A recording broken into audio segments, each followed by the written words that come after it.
Bonjour à tous. Alors, bienvenue à ce webinaire sur le sujet de la cryptographie post-quantique. Aujourd'hui, nous souhaitons poser le cadre et remettre à plat un certain nombre de choses. Donc, il y a beaucoup de choses qui se sont passées cette année 2024 sur cette thématique du post-quantique. Donc, c'était le bon moment sur cette fin d'année pour faire le point. Alors, quelques informations avant de démarrer. Ce webinaire est enregistré. Donc, vous recevrez le replay dans votre boîte mail dans les jours à venir, le temps de le monter, de le préparer. Si vous avez des questions, n'hésitez pas à les poser dans le chat. Donc, il y a un module de questions avec une petite fenêtre en haut sur votre barre GoToWebinar avec un point d'interrogation. Vous pouvez poser vos questions ici. On essaiera d'y répondre en fin de présentation. Et voilà, on a beaucoup de choses à se dire. On est ensemble pour une trentaine de minutes. Alors, on y va. Donc, pour vous parler du sujet aujourd'hui, il y a moi, Nicolas Drouot. Je suis en charge du marketing pour Cryptonext Security. Et aujourd'hui, je suis en compagnie de Charles Papin. Charles, est-ce que tu m'entends? Je t'entends très bien. Bonjour à tous, bonjour Nicolas. Donc Charles Papin, je suis Product Line Manager chez CryptoNext Security. Donc je suis ingénieur, j'ai travaillé pendant un an en R&D sur les sujets plus précisément de contre-mesures au side channel, aux attaques par canaux auxiliaires sur la librairie post-quantique que l'on développe. Et donc maintenant je travaille pour l'industrialisation des solutions qu'on propose à nos clients. Merci Charles. Alors, quelques mots pour vous présenter CryptoNext très rapidement. Pour ceux qui ne connaissent pas, CryptoNext a été créé en 2019, donc ça fait 5 ans, par Jean-Charles Faugère, qui est un éminent scientifique issu du domaine de la recherche. Alors, Jean-Charles a réalisé plus de 20 ans de recherche en cryptographie post-quantique. C'est maintenant un expert reconnu au niveau mondial sur ce sujet. Chez CryptoNext, nous proposons des solutions logicielles pour aider les organisations à se sécuriser face à cette menace quantique, justement, et à mettre en place une approche crypto-agile résistante au quantique. Nous avons contribué à plusieurs initiatives de standardisation autour de la PQC et des initiatives collaboratives. Donc, notamment, nous avons travaillé avec le NIST les années passées dans le cadre de la compétition autour de l'élaboration des standards. Nous avons obtenu un certain nombre de distinctions internationales que vous pouvez voir ici et nous avons plusieurs clients de premier plan. Vous reconnaissez certainement certains logos des clients qui utilisent nos solutions. Je ne m'étends pas plus sur ce sujet. Aujourd'hui, nous vous proposons une présentation en 4 parties. Donc d'abord, nous allons revenir sur la menace quantique. De quoi on parle exactement? Quelle est la problématique? Quel est le remède, si on peut en parler de cette façon? Ensuite, sur une deuxième partie, cette menace quantique, elle va avoir des impacts significatifs sur votre organisation, en tout cas le fait d'y remédier. Nous allons en détailler 3. Une troisième partie, nous allons rentrer dans le vif du sujet. Pourquoi est-ce qu'il est crucial de se saisir de ce sujet dès maintenant et pourquoi il est crucial d'initier ce projet de migration vers la cryptographie post-quantique. Et enfin, nous esquisserons notre vision pour vous aider à réussir ce projet de migration. La menace quantique, alors, vous en avez tous entendu parler évidemment, mais de quoi parle-t-on exactement, Charles? Oui Nicolas, donc pour bien comprendre de quoi on parle quand on évoque la menace quantique, il est nécessaire de revenir un petit peu en arrière. Alors jusqu'à des temps très récents, c'est-à-dire au moins pour ce qu'on sait de la recherche publique et publiée, jusqu'aux années 70, la confidentialité des communications reposait sur les principes de la cryptographie symétrique, avec une clé partagée en avance. Dans ce paradigme, si Alice et Bob souhaitent communiquer de manière sécurisée, ils doivent se retrouver physiquement en un même endroit et s'échanger une clé qui permet à la fois le chiffrement et le déchiffrement des messages, mais aussi l'authentification. Une fois en possession de cette clé, chacun peut retourner à ses occupations à l'autre bout de la Terre et s'échanger entre eux des messages de manière sécurisée. L'arrivée des larges réseaux de communication publics, comme Internet, rend complètement irréaliste et caduque l'idée de devoir se rencontrer pour s'échanger des clés en avance de phase. C'est alors qu'émerge un nouveau paradigme cryptographique que l'on nomme cryptographie asymétrique ou cryptographie à clé publique. Cette fois, plus besoin de rencontres préalables et de clés partagées en avance, les fameuses pre-shared keys. Avec la cryptographie asymétrique, je suis en mesure de générer une paire de clés, l'une publique est distribuée publiquement sur Internet, sans restriction, et permet à mon interlocuteur de chiffrer son message. L'autre, privé, me permet à moi et à moi seul de déchiffrer les messages chiffrés avec les clés publiques correspondantes. Cette paire de clés permet un échange à distance, sécurisé et authentifié par l'utilisation de certificats numériques d'une clé partagée qui va ensuite permettre de chiffrer les flux de données avec cette fois de la cryptographie asymétrique. Bon, cette cryptographie repose pour sa sécurité sur des problèmes mathématiques réputés difficiles, c'est-à-dire difficiles à résoudre par un ordinateur. On dit parfois difficile à résoudre computationnellement parlant, en termes de nombre d'opérations ou de quantité de mémoire nécessaire. L'un de ces problèmes, le problème du logarithme discret ou discrete logarithm problem, DLP en anglais, va être particulièrement prisé de la communauté académique et va servir de fondement à deux cryptosystèmes très majoritairement déployés aujourd'hui, l'un basé sur la factorisation des nombres premiers, RSA, l'autre basé sur une loi de groupe sur les courbes elliptiques qu'on appelle ECC. Donc, étant donné l'ancienneté et l'effort de recherche consentis sur ces problèmes et leur déclinaison industrielle, ils sont aujourd'hui redoutablement optimisés, légers d'un point de vue du trafic réseau, connus d'un point de vue des attaques, etc. Donc c'est très bien, oui, mais y a un mais. Et ce mais, c'est cette grande machine au reflet doré là qu'on voit, qu'on nomme communément un ordinateur quantique. Donc là, vous avez une représentation d'un ordinateur quantique d'IBM. Cette technologie donc repose sur les propriétés physiques des particules élémentaires de la matière pour calculer de manière différente à l'aide de qubits ou quantum bits par analogie aux bits classiques. J'insiste sur la formulation calculer de manière différente et pas calculer plus rapidement ou calculer plus efficacement dans l'absolu, parce qu'un ordinateur quantique, ça n'est pas un ordinateur classique juste plus gros, boosté aux stéroïdes, avec plus de puissance. Il y aura toujours des ordinateurs classiques pour certaines tâches qu'ils résolvent très efficacement, mais l'ordinateur quantique, puisqu'il se fonde sur des règles différentes du simple 0 ou 1, interrupteur ouvert, interrupteur fermé, classique, a la capacité d'accélérer la résolution de certains problèmes, dont, malheureusement pour nous, le monde des cryptographes, le DLP. Alors, il faut bien s'entendre, quand je dis accélérer la résolution du DLP, et donc de RSA et de ECC, je parle de passer d'une durée inimaginablement grande aujourd'hui, pour casser ces cryptosystèmes, à quelques minutes demain, ou dit autrement, avec l'ordinateur quantique, les cryptosystèmes RSA et ECC ne perdent pas en sécurité, ils s'effondrent totalement. Un changement complet de soubassement mathématique est donc nécessaire, et c'est le rôle de la cryptographie post-quantique ou PQC de résoudre ce problème. Suivante, s'il te plaît, Nicolas. Voilà. Donc, bon, le terme cryptographie post-quantique, c'est un mot parapluie qui englobe un peu tous les efforts de recherche, de standardisation, de déploiement, et qui vise à trouver et implémenter des cryptosystèmes à clé publique pour la sécurisation des communications entre ordinateurs traditionnels, pas entre ordinateurs quantiques, et qui sont résistants dans l'état actuel de nos connaissances à l'ordinateur quantique. Alors, on pourrait, à première vue, estimer qu'il suffit de changer le problème mathématique sous-jacent, le DLP par un autre problème résistant au quantique, mais qu'à ceci près, tout le reste serait comme avant. Bon, ça c'est une erreur. D'abord parce que, comme le dit très bien l'expression française, chat échaudé craint l'eau froide, et qu'on ne souhaiterait pas que ce qui arrive aujourd'hui à RSA, c'est-à-dire l'effondrement complet de sa sécurité, ne se reproduise dans 1, 10 ou même 50 ans sur un nouveau cryptosystème. Aucune preuve ne peut formellement certifier que la résolution d'un problème mathématique ne soit un jour accélérée par l'ordinateur quantique.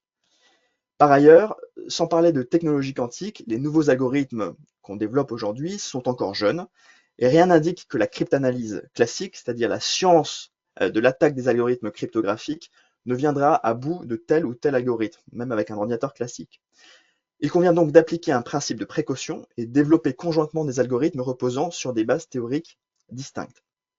Deuxièmement, la multiplicité des cas d'usage de la cryptographie va nécessiter l'implémentation d'une multiplicité d'algorithmes différents.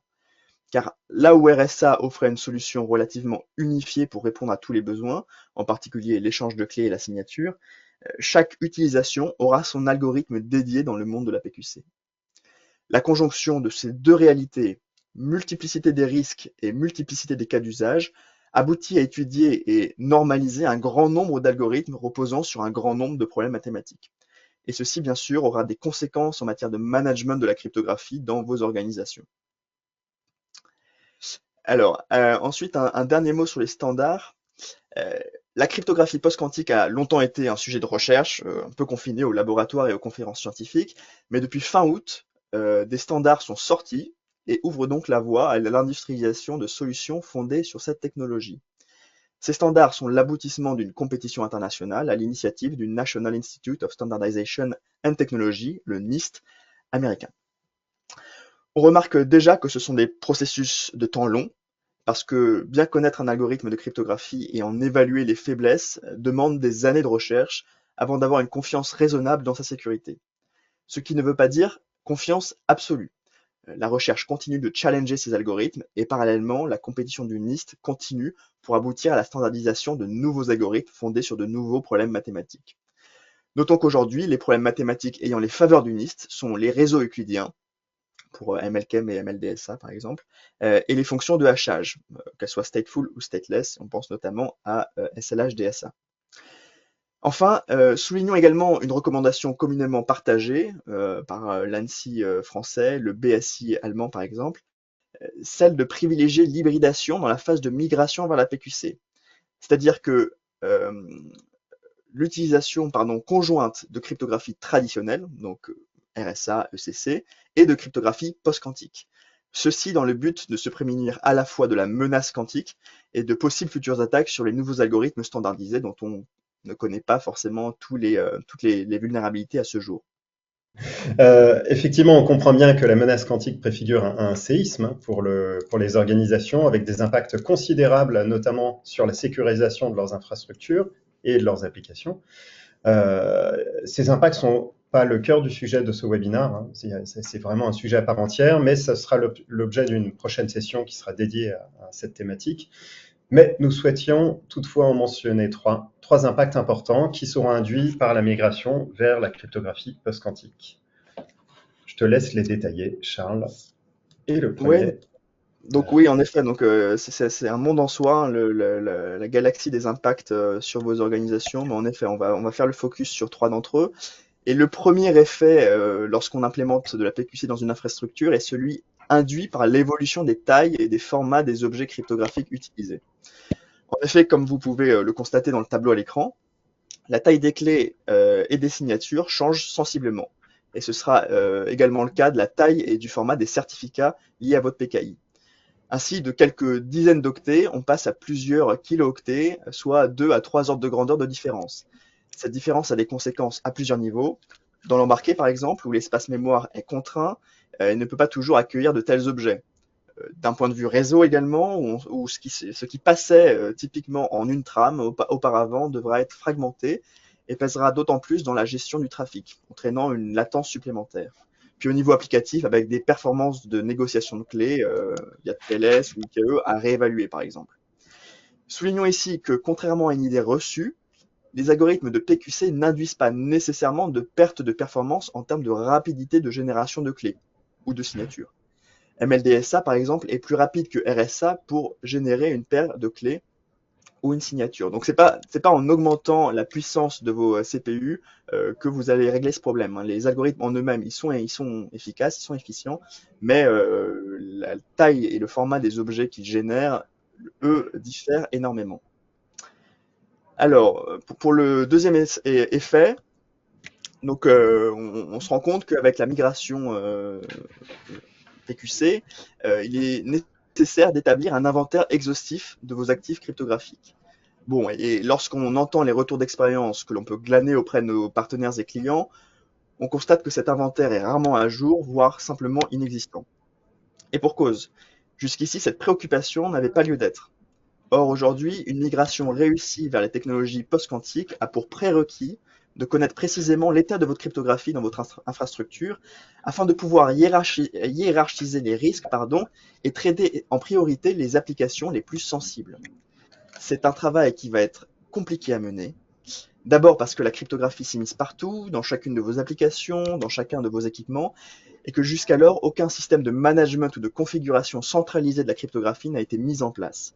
Pire encore, certaines applications implémentent en dur, dans le code source, les algorithmes cryptographiques qu'elles utilisent qui imposent de modifier une à une les instances de telles applications. Et puis deuxièmement, parce que aucun outil unique ne vous permettra de mener à bien cet inventaire.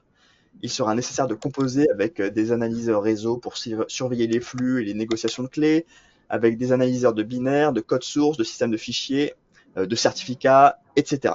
Bref, un travail long et minutieux en perspective. Et enfin, le troisième effet qui nous intéresse beaucoup ici chez Cryptonex, c'est celui du management de la cryptographie dans vos systèmes. Quitte à migrer de A à Z vos actifs cryptographiques aujourd'hui dans les larmes et la douleur, autant profiter de cette occasion pour remettre à plat votre organisation afin de ne pas se retrouver dans la même situation dans le futur. Le maître mot de cette nouvelle bonne pratique de management de la cryptographie, recommandée par la plupart des agences, est celui de crypto-agilité. Je suis sûr que vous en avez déjà entendu parler.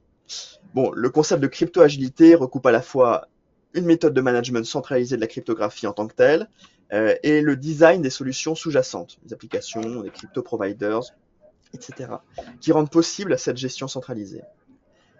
Disposer d'une organisation crypto-agile, c'est pouvoir configurer l'ensemble de ces actifs cryptographiques de manière centralisée, sans devoir intervenir directement sur chaque application, sur chaque brique logicielle, sur chaque librairie, sur chaque équipement, etc. Bon, c'est encore un chantier de très grande ampleur. Alors, on a vu que l'arrivée d'un ordinateur quantique et des technologies post-quantiques qui en découlent vont fortement impacter vos infras et vos organisations, mais on sait aussi qu'un DSI et un RSSI ont en permanence une pile de sujets hyper urgents à traiter et que, en général, à première vue, le dossier de la migration post-quantique, ça peut attendre face à d'autres préoccupations qui sont d'ailleurs tout à fait légitimes. Alors, le rôle de cette partie, de ce nouveau volet du webinaire, qui est d'ailleurs le cœur du sujet qu'on souhaitait aborder aujourd'hui, c'est de tordre le cou à cette croyance et de vous inciter à prendre à bras-le-corps ce sujet dès aujourd'hui. Donc, Charles, je vais te laisser la parole. Oui, Nicolas, donc en effet, l'important c'est le now du titre, pourquoi il faut faire ça maintenant. Bon, et la menace liée à l'avènement de l'ordinateur quantique la plus médiatisée, c'est celle qui s'affiche à l'écran maintenant, c'est celle appelée Harvest Now, Decrypt Later, ou récolter aujourd'hui pour déchiffrer demain en français. Elle consiste à accumuler dans d'énormes centres de données d'immenses quantités de données chiffrées à l'aide de cryptographie traditionnelle, dans l'espoir de pouvoir les déchiffrer lorsqu'un ordinateur quantique digne de ce nom sera disponible. Cette attaque alarme à juste titre les autorités nationales qui s'inquiètent des capacités de stockage et de déchiffrement dont disposent certains compétiteurs stratégiques et qui pourraient menacer la confidentialité de données dont le secret doit être garanti sur des durées longues. Mais elle ne concerne pas que la lutte entre puissances étatiques. Prenons l'exemple d'une communication chiffrée par VPN entre un dirigeant et son service juridique qui fait état d'éléments confidentiels d'un contrat particulier. Si cette conversation venait être interceptée et stockée, rien n'empêche que dans 5, 10, 15 ans, la confidentialité d'un tel contrat soit mise à mal par un acteur malveillant, du simple fait qu'il dispose de capacités de déchiffrement quantique, ça arrivera un jour, et d'une copie du message chiffré dans ses disques durs. Ensuite, d'un point de vue industriel, il est nécessaire de réfléchir au cycle de vie des produits dans leur ensemble, c'est-à-dire incluant les phases, entre autres, de design, de prototypage, de lancement, de support, de fin de vie, etc. Ces cycles sont longs. Or, une fois que la cryptographie est embarquée dans un produit, elle peut être modifiée qu'avec beaucoup de difficultés. Par conséquent, étant donné les deadlines qui s'annoncent d'un point de vue de la régulation, tel que nous le verrons dans la slide suivante, ou de l'apparition d'un ordinateur quantique capable de casser RSA, et compte tenu de la durée pendant laquelle la plupart des produits embarqués seront dans la nature, il est indispensable de designer dès aujourd'hui des solutions qui intègrent des technologies post-quantiques. Dans le cas contraire, les risques que vous rencontrerez dans un avenir proche sont des failles de sécurité vis-à-vis d'attaques quantiques, évidemment, et des pertes de certification de sécurité de vos produits. Et puis rapatrier a posteriori l'ensemble des produits déployés pour y modifier les implémentations cryptographiques n'est évidemment pas une solution très viable. Ensuite, en termes de régulation, Les autorités américaines sont indéniablement motrices sur ce sujet.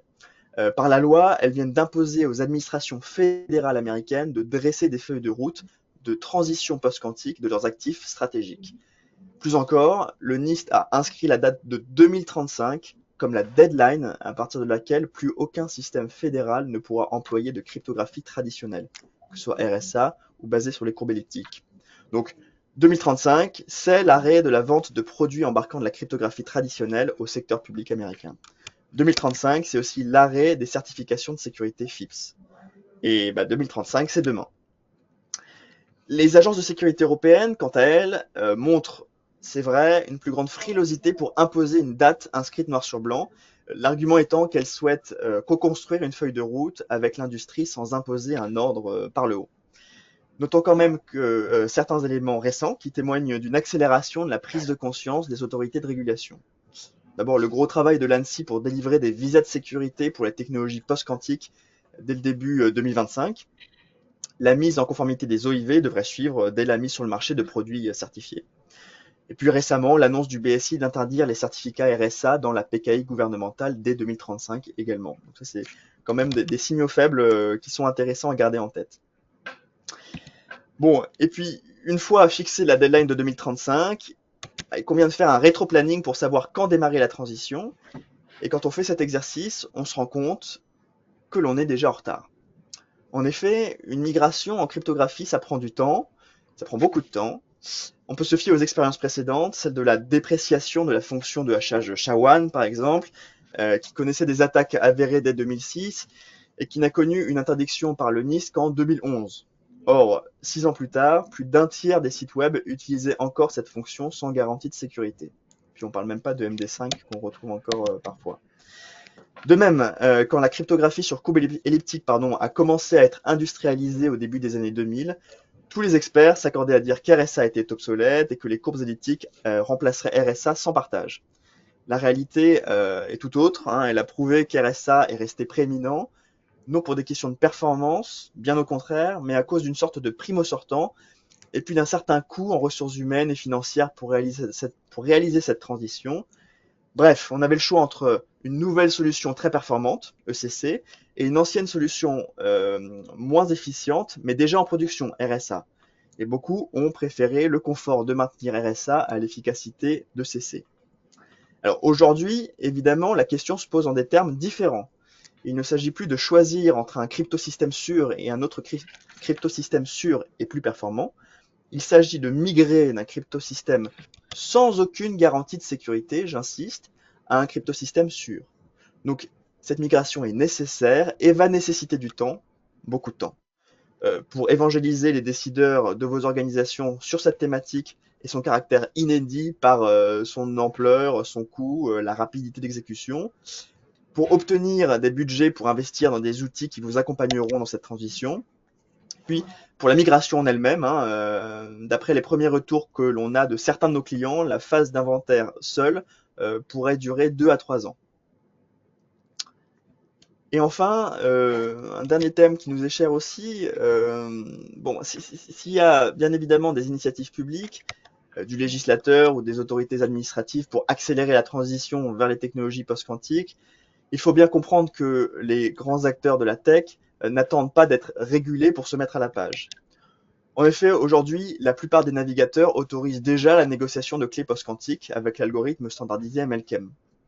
De la même manière, quand vous négociez une Cipher Suite lors d'un handshake TLS avec un serveur Google ou Cloudflare, ces derniers vous proposent d'utiliser la PQC pour négocier ces clés. Donc, les leaders technologiques créent eux-mêmes des standards de facto, c'est-à-dire implémentent des solutions techniques qui deviendront la norme du fait de la force de traction qu'ils possèdent sur le marché sans attendre nécessairement les régulations étatiques.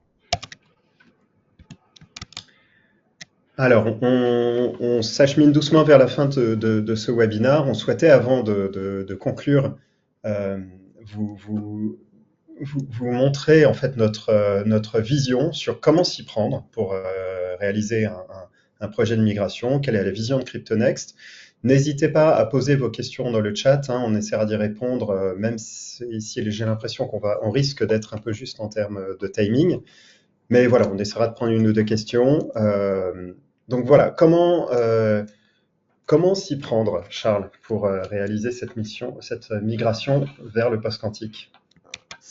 Ouais, Nicolas, moi, c'est une chose de faire l'étalage des problèmes et de poser un diagnostic. Bon, après, il faut quand même apporter des solutions à tout ça. Donc, vous l'aurez compris, la migration post-quantique, ça va constituer un projet structurant de long terme pour vos organisations, qui va nécessiter de la pédagogie, du financement, du suivi, beaucoup d'organisation, la création d'un écosystème industriel autour de vous pour vous aider, un écosystème de partenaires, etc. Bon, notre travail chez CryptoNext Security, c'est de réfléchir à vous rendre la vie plus simple en organisant, séquençant ce parcours de migration pour rationaliser et planifier les efforts à consentir, le tout en développant bien évidemment des solutions qui répondent à chacun des besoins identifiés. Vous avez à l'image notre vision holistique de la migration post-quantique, une phase amont d'évaluation, de proof of concept et d'accompagnement pour préparer vos organisations aux solutions post-quantiques, qui va donner une impulsion ensuite à la phase de production. Une fois que les résultats de cette phase sont probants, il y a un cercle vertueux constitué des phases de discovery, de remédiation et de management qui viennent s'auto-alimenter. On arrive à la phase de questions. Alors, il y en a une qui est apparue dans le chat. Bonjour, comme vous l'avez évoqué dans votre présentation, les initiatives notamment cryptographiques viennent du NIST. Est-ce que l'Europe ne souhaite pas disposer de ses propres standards sur le sujet? Alors, bon, déjà, il y a toute il faut comprendre pourquoi c'est le NIST. L'Amérique, évidemment, est pourvoyeuse de standards depuis très longtemps. Elle a cette force de traction pour mettre les académiques, les industries autour de la table, donc ils sont très bons là-dedans. Et donc, en effet, il y a cette compétition qui a fait grand bruit et qui a permis de standardiser 3 algorithmes. Il faut quand même comprendre que les agences de sécurité européennes, je pense notamment à l'ANSSI française, n'obéissent pas le doigt sur la couture du pantalon. Ils ont un avis en propre. Donc, je prends l'exemple par exemple de Frodochem, qui n'est pas un algorithme standardisé aujourd'hui par le NIST, mais qui est un algorithme tout à fait recommandé par l'ANSSI.